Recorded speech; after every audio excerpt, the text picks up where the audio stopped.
যোৱাকালি শিলচৰৰ বৰাক ভেলী উপত্যকাৰ শিলচৰত অসম চৰকাৰৰ জল জীৱন মিছনৰ এখন চৰকাৰী হৰ্ডিং বিজ্ঞাপনত লিখা অসমীয়া আখৰবোৰ বৰাক উপত্যকাৰ বৰাক ডেমক্ৰেটিক যুৱ ফ্ৰণ্ট আৰু সদৌ বঙালী যুৱ ছাত্ৰ সংস্থাৰ সদস্যসকলে কলা ৰং সানি আটাইকেইখন হৰ্ডিঙত অসমীয়া ভাষা মচি পেলাইছে আৰু তাৰ তলত তেওঁলোকে বাংলা লিখোন বুলি নিজৰ ভাষাত বাংলা লিখোন বুলি লিখি দিছে যে বাংলা ভাষাত লিখিব লাগে।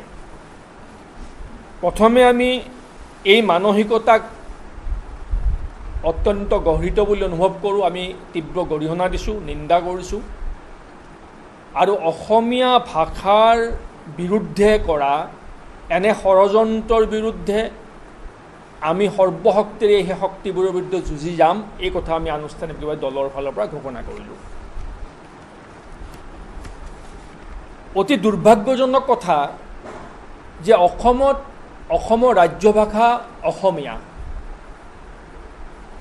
বৰাক উপত্যকা অসমৰ ভূমিখণ্ডৰ এটা অংগ আৰু বৰাক উপত্যকাত জনগাঁথনিৰ আধাৰত চৰকাৰী ভাষা হিচাপে বংগ ভাষা ব্যৱহাৰ কৰা হয়, এইটো এটা চৰকাৰী সিদ্ধান্ত, কিন্তু ৰাজ্য ভাষা অসমীয়া।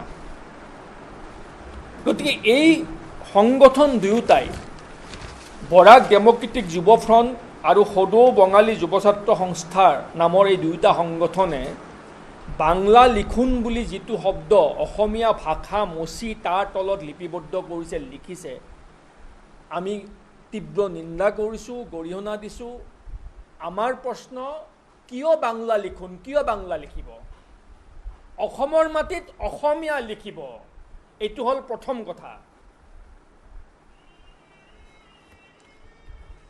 অকল অসমীয়া ভাষাটো মচি দিয়ে ক্ষান্ত থকা নাই, সেইসকল দুষ্কৃতিকাৰীয়ে উক্ত স্থানত অসমীয়া ভাষীৰ বিৰুদ্ধে, অসমীয়া ভাষাৰ বিৰুদ্ধে শ্লোগান দিছে, বিভিন্ন ধৰণৰ আপত্তিজনক মন্তব্য কৰা বুলি আজি প্ৰায়কেইখন সংবাদ মাধ্যমৰ, অসমৰ পৰা প্ৰকাশিত সংবাদ মাধ্যমত এই বিষয়টো, বাতৰিটো প্ৰকাশ পাইছে। স্বাধীনতাৰ পাছত ভাৰতবৰ্ষৰ ৰাজ্য বিভাজন হৈছিল ভাষাৰ নামত।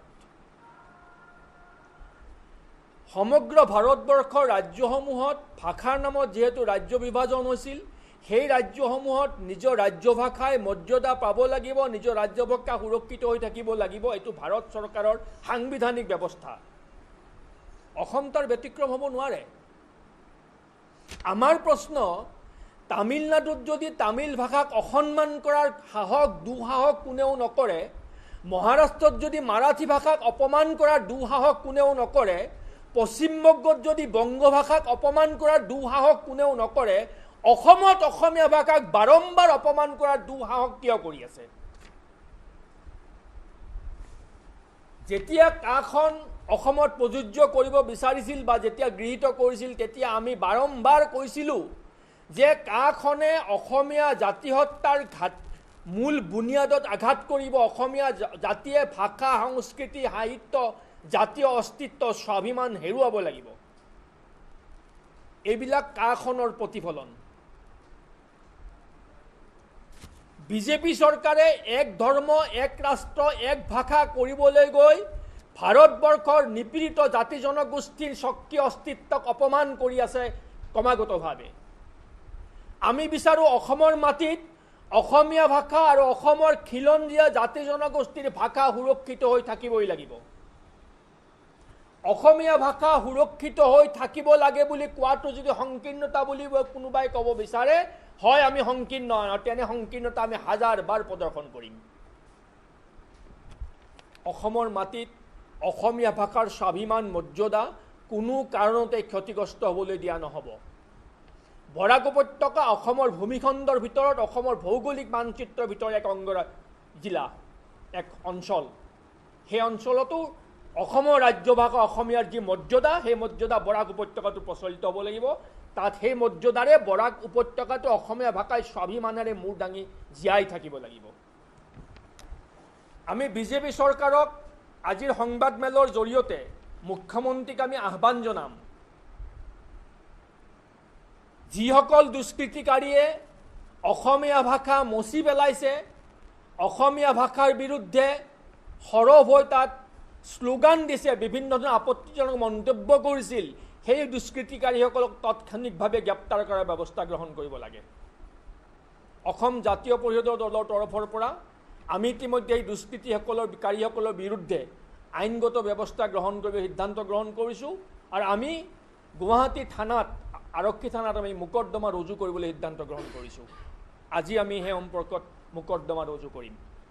আমি ৰাজ্যৰ গৃহ বিভাগৰ দায়িত্বত থকা মুখ্যমন্ত্ৰী হিমন্ত বিশ্ব শৰ্মা ডাঙৰীয়াক আমি আহ্বান জনাম মুকলিভাৱে যে আপোনাৰ যদি অসমীয়াৰ স্বাভিমান শৰীৰত আছে, এই দুষ্কৃতিকাৰীসকলক তাৎক্ষণিকভাৱে আইনগতভাৱে শাস্তিমূলক ব্যৱস্থা গ্ৰহণ কৰক, এইসকলক গ্ৰেপ্তাৰ কৰক আৰু ভৱিষ্যতলৈ অসমৰ ভৌগোলিক চাৰিসীমাত অসমীয়া মানুহৰ বিৰুদ্ধে, অসমীয়া ভাষাৰ বিৰুদ্ধে, অসমৰ খিলঞ্জীয়া জাতি জনগোষ্ঠীৰ স্বাভিমানৰ বিপক্ষে যাতে কোনো এটা শব্দ উল্লেখ কৰিব নোৱাৰে, সেইটো সুনিশ্চিত কৰিবলৈ চৰকাৰক আমি দাবী জনাইছোঁ।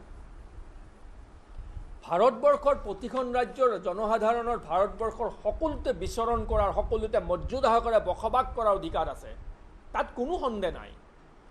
অসমৰ আজি ব্ৰহ্মপুত্ৰ উপত্যকাত বহু বংগভাষী বিদ্যালয় চলি আছে। আমি সন্মানজনকভাৱে তেওঁলোকৰ প্ৰতি আমাৰ সন্মান আছে, শ্ৰদ্ধা আছে।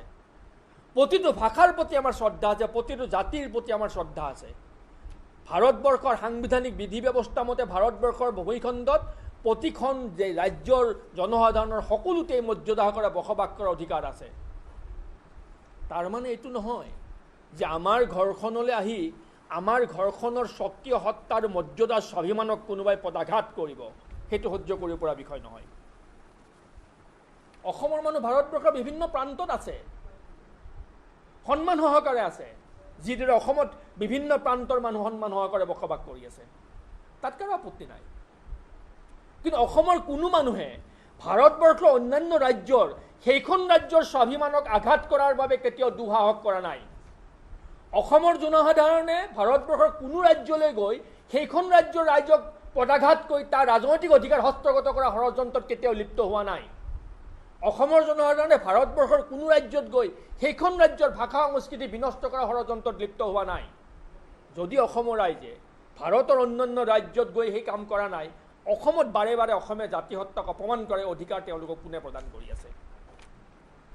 আমি বিজেপি চৰকাৰক দাবী জনাইছোঁ, তাৎক্ষণিকভাৱে ব্যৱস্থা গ্ৰহণ কৰক ইয়াৰ বিৰুদ্ধে, আৰু অসমৰ মাটিত অসমীয়া ভাষা আজীৱন সুৰক্ষিত হৈ থাকিব লাগিব, মৰ্যাদাৰে জীয়াই থাকিব লাগিব, সেইটো সুনিশ্চিত কৰাৰ দায়িত্ব চৰকাৰৰ। আৰু দুষ্কৃতিকাৰীসকলক গ্ৰেপ্তাৰ কৰিব লাগিব।